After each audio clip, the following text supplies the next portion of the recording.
Tasos Katopodis, Getty Images. The off-script, expletive-dropping Donald Trump that we first met on the campaign trail in 2015 is back in front of cameras. Trump took to the stage at the Conservative Political Action Committee (CPAC) conference this weekend for a long-winded and very quotable rant against the many perceived villains weighing down his presidency, namely the media, federal investigators and socialist challengers in the 2020 election. He started off the event by bear-hugging a staf with the American flag, setting the tone for the rest of his appearance, reportedly the longest speech of his presidency. It was his first public address since his trip to Vietnam this week to meet with North Korean dictator Kim Jong-un ended abruptly without a deal on denuclearization. But it was nearly 2 hours into his speech Saturday before he made a single mention of the historic summit. Instead, he launched into a history lesson on the 1888 tariff debate, went into a bizarre aside referencing an unnamed friend in New York who is a stone-cold killer, and mocked both past members of his own administration as well as white-haired members of Congress. His speech, clocking in at just over 2 hours, dragged out for so long he had to check in repeatedly with the audience to make sure they hadn't dozed off. There were plenty of moments from the annual conservative confab to keep the attendees' attention.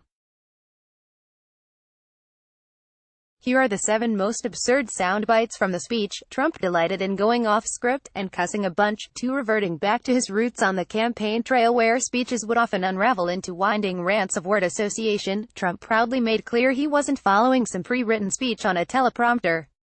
"You know I'm totally off script right now. This is how I got elected, by being off script," he said to a roar of cheers. "If we don't go off script, our country is in big trouble, folks." Trump has repeatedly been criticized for using strong or explicit language during campaign rallies. On Saturday, he fell into the old routine. He called the investigations into him bullshit.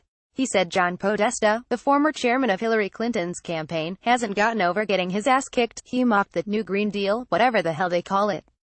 After a while, it was hard to count the number of times he said, "Damn." Trump's argument is that Democrats will do Democratic things regardless if he loses, and it won't have a damn thing to do with whether or not we approve our national emergency. Daniel Dale, at Detail 8, March 2, 2019. Trump mocked Jeff Sessions' Southern drawl and other white-haired politicians. The president spent a significant amount of time criticizing members of his own administration. From former FBI Director James Comey, to Special Counsel Robert Mueller and Deputy Attorney General Rod Rosenstein, who is expected to leave the Department of Justice in coming weeks, Trump complained how, unlike him, they were not elected into office. He failed to mention, however, how many were appointed by himself. Jeff Sessions received the brunt of hate from Trump, who called him weak and ineffective as Attorney General. Trump went as far as deriding his cabinet member by mocking his Southern accent and his decision to bow out of overseeing the investigation. "I'm going to recuse myself," Trump said. The president also made fun of old, white-haired politicians, adding quickly, "I don't have white hair, crow, size still matters." Apparently by the time the president took the stage, Trump was rearing for a fight with the press. Trump went into an extended rant about disputed crowd sizes of attendees for his speeches and inauguration. "I saw pictures that there were no people. Those pictures were taken hours before," he said. He name-checked individual reporters, namely Washington Post reporter Dave Weigel, who once apologized for tweeting a picture of a mostly empty arena hours before Trump was scheduled to speak, suggesting the president had few fans show up. Thousands of supporters actually attended the event. And though it was held more than 2 years ago, Trump still hasn't let the slate go. "He got there 4 or 5 hours early," Trump continued. "He took pictures, and you know who really got even? Our people, because they were incensed. I don't think we've had an empty seat since we announced." On several occasions during his more than 2-hour speech, Trump referenced how he hadn't seen people grow tired of hearing him speak, claiming that not a single person had left the room, contrary to what other reporters present saw. Trump thinks anyone who disagrees with him is un-American. Trump set the tone early in his speech with the amount of red meat to throw at the crowd of conservatives, warning of a socialist takeover that posed an existential threat to democracy, and even going so far as to say outright that some elected officials hate the United States. "We have people in Congress right now that hate our country. When I see some of the statements being made, it's very, very sad," he said. "And find out, how did they do in their country? Did they do well?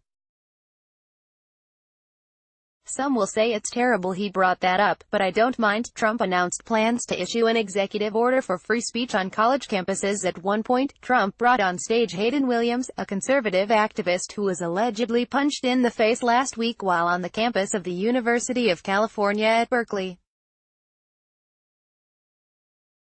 Williams, who works with the Leadership Institute and training and recruiting new activists, is not a student himself. But news of his alleged attack, a widely shared video capturing the moment, have raised his profile considerably in recent days, used as an example of the hardships that young conservatives think they face in standing up for their beliefs on college campuses. In response, Trump says he plans to sign an executive order requiring colleges and universities to support free speech, or risk losing their federal grants. "We reject oppressive speech codes, censorship, political correctness, and every other attempt by the hard left to stop people from challenging ridiculous and dangerous ideas. These ideas are dangerous," Trump said. "Instead, we believe in free speech, including online and including on campus." The section on Trump's Christmas trip to Iraq was straight up weird. Trump went into an extended storytelling mode when talking about his trip over the Christmas holiday to meet with American troops in Iraq. He complained about getting cabin fever while being holed up in the White House during the government shutdown after canceling a planned trip to spend the holidays at his Mar-a-Lago resort in Florida. "I'm in the White House and I was lonely," he told the crowd.